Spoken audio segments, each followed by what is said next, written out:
पिछले कुछ सालों में इंडिया में गैम्बलिंग ऐप्स की चर्चा कुछ अलग ही लेवल पे चल रही है। बड़े बड़े यूट्यूबर्स से लेके बड़े बड़े क्रिकेटर्स, यहाँ तक कि इंडियन क्रिकेट टीम के जर्सी पे इंडिया से बड़ा इन गैम्बलिंग ऐप्स को दिखाया जाता है। हर कोई थोड़े पैसों के लिए इन ऐप्स को प्रमोट करने में लगा हुआ है। अरे भाई, आजकल सिर्फ गेमिंग से कहाँ, भी येस और नो में ओपिनियन देके प्रॉफिट बना रहा हूँ। तुम्हें पता है फुटबॉल के बारे में? पूरी दुनिया में यही चल रहा है कि इन ऐप्स में पैसा लगाओ और बिना कुछ करे घर बैठे लाखों करोड़ों रुपए कमाओ। कभी ये 1 रुपए में आईफोन जीतने की बात करते हैं और कभी बड़ी बड़ी गाड़ियाँ जीतने की। आप में से कितने लोग ऐसे हैं जो बेटिंग ऐप्स में पैसा लगा के हर रात सोते समय यही सोचते हैं कि एक ना एक दिन मैं अमीर जरूर बनूंगा। मेरे भाई, अमीर का तो पता नहीं, मगर ऐसे ही चलता रहा तो सब कुछ बेचकर रास्ते पे जरूर आना पड़ेगा। ये ऐप्स, ये बड़े बड़े लोग आपको सिर्फ अमीर होने के सपने दिखा रहे हैं, लेकिन असलियत में इन ऐप्स का मकसद बिल्कुल उल्टा है। आपको लूटना, आपको गैम्बलिंग एडिक्ट बनाना और आपको ज्यादा से ज्यादा देर तक उनके प्लेटफॉर्म पे बांध के रखना। इस वीडियो को देखने के बाद आपको सब समझ आ जाएगा कि ये लोग आपको कैसे लूट रहे और आपको कैसे बार बार उनके प्लेटफॉर्म पे वापस आने के लिए मजबूर कर रहे हैं। तो बिना टाइम वेस्ट किए शुरू कर दें इस वीडियो को।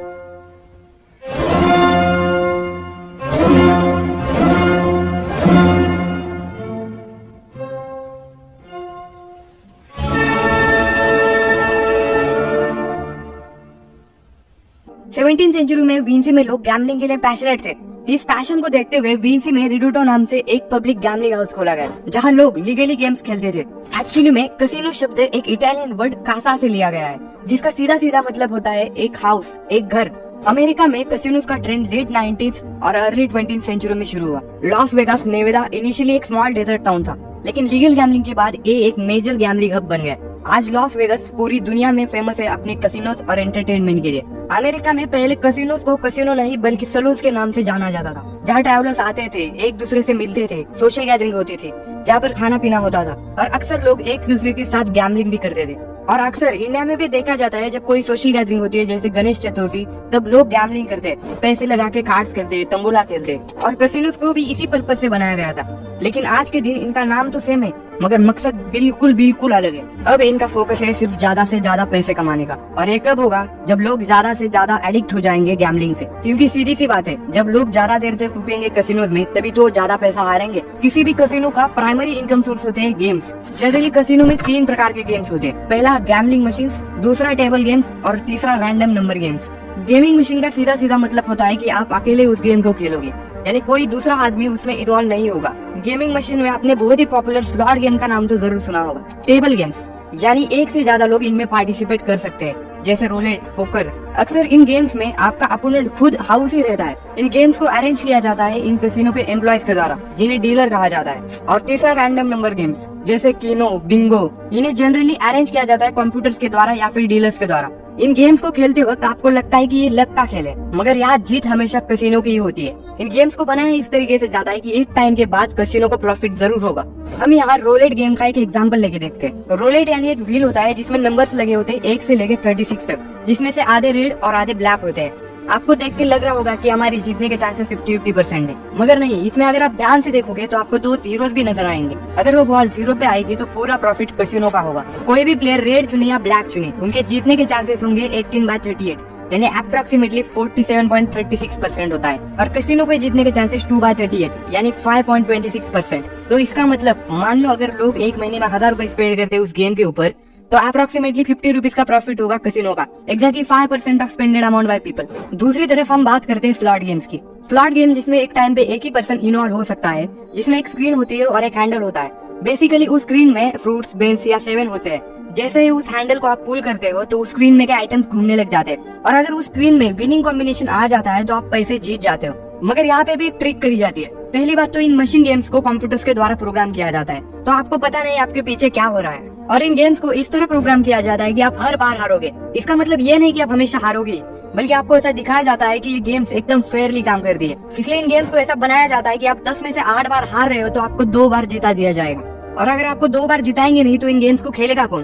और ऐसा करते करते आप सोचते हो कि अब जीतूंगा, अगली बार जीतूंगा। आपकी नजरों में आप जीत रहे हो, मगर रियलिटी में आप हमेशा हारते हो और प्रॉफिट हमेशा कसिनो को होता है। अगर आप कभी कसिनो में गए हो तो आपने देखा होगा कि कसिनोज में खिड़कियां नहीं होती।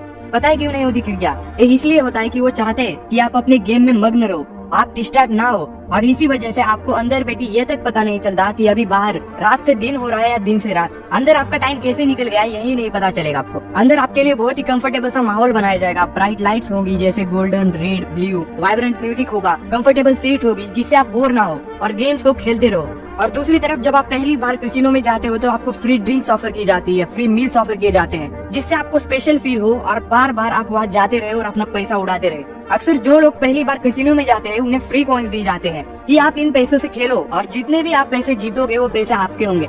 तो आप थोड़े पैसे जीत जाते हो और बाद में आपको लगता है कि यार मैं अब जीत ही रहा हूँ, तो अपने तरफ से थोड़े पैसे लगाता हूँ और सब कुछ हार जाते हो।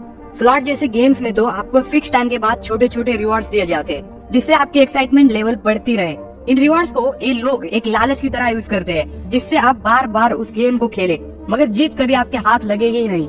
अक्सर इन लोगों ने एक और तरीका ढूंढा है पैसे कमाने का, वो है अपने आप को रेस्टोरेंट के अंदर बनाओ। जब लोग रेस्टोरेंट में रहने आएंगे तो जरूर कैसीनोज भी आएंगे और प्रॉफिट ये लोग कमाएंगे और इन्हीं ट्रिक्स का यूज करके आपको लूटा जा रहा है ऑनलाइन बेटिंग एप्स में। अक्सर जब आप पहली बार कैसीनो में जाते हो तो आपको फ्री ड्रिंक्स ऑफर की जाती है। इसे आप कंपेयर कर सकते हो, जब आप पहली बार किसी बेटिंग ऐप में साइन इन करते हो तो आपको एक वेलकम बोनस दिया जाता है 50 रुपए का, 100 रुपए का, और उसके बाद आप अपने पैसे लगाते हो और हार जाते हो। यहाँ तो आपके सामने कुछ भी नहीं है, आपके पीछे प्रोग्रामिंग में क्या हो रहा है किसी को नहीं पता। कैसीनोज में जैसे लाइट्स होती है वैसे इन एप्स में भी ब्राइट लाइट्स, आपके जीतने के बाद साउंड इफेक्ट्स लगी रहती है जिससे आपकी एक्साइटमेंट लेवल बढ़ी रहे और आप पैसा लगाते रहे। और इन एप्स में डार्क मोड काम भी नहीं करता क्योंकि वो चाहते हैं कि आप डिस्ट्रैक्ट ना हो। कई हद तक आप उन कैसीनोज को ऑनलाइन बेटिंग ऐप से कंपेयर कर सकते हो। आपको इन दोनों में लगभग सारी की सारी चीजें सेम मिलेंगी। आपको साइकोलॉजिकली ट्रिक करके लूटा जा रहा है और आपको गैम्बलिंग एडिक्ट बनाया जा रहा है। एक चीज ध्यान रखिए, अगर आप पैसा कमाना चाहते हैं तो बिना वैल्यू एक्सचेंज के पैसा कमाना पॉसिबल नहीं है। आपको पैसा तभी मिलेगा जब आप वैल्यू एक्सचेंज करोगे, अपने काम के फॉर्म में, स्किल्स के फॉर्म में, नॉलेज के फॉर्म में, तभी आपको पैसा मिलेगा। और आखिर में जाते जाते यही बोलूंगा कि इन सारे ऑनलाइन या ऑफलाइन किसी भी गैम्बलिंग में पार्टिसिपेट मत करो। इसने बहुत लोगों की जिंदगी बर्बाद करके रखी है। ऐसा मैंने सुना नहीं है बल्कि मेरे आंखों के सामने होते हुए देखा है। और एक बात याद रखना, अगर कोई चीज आपको फ्री में मिल रही है तो समझ लेना प्रोडक्ट आप खुद हो। और हाँ, अगली बार कोई बोले कि बिना कुछ किए पैसे कमाए जा सकते हैं तो उसे ये वीडियो जरूर शेयर करना। आई एम हर्षवर्धन सुंदर साइनिंग आउट। जय हिंद, वंदे मातरम।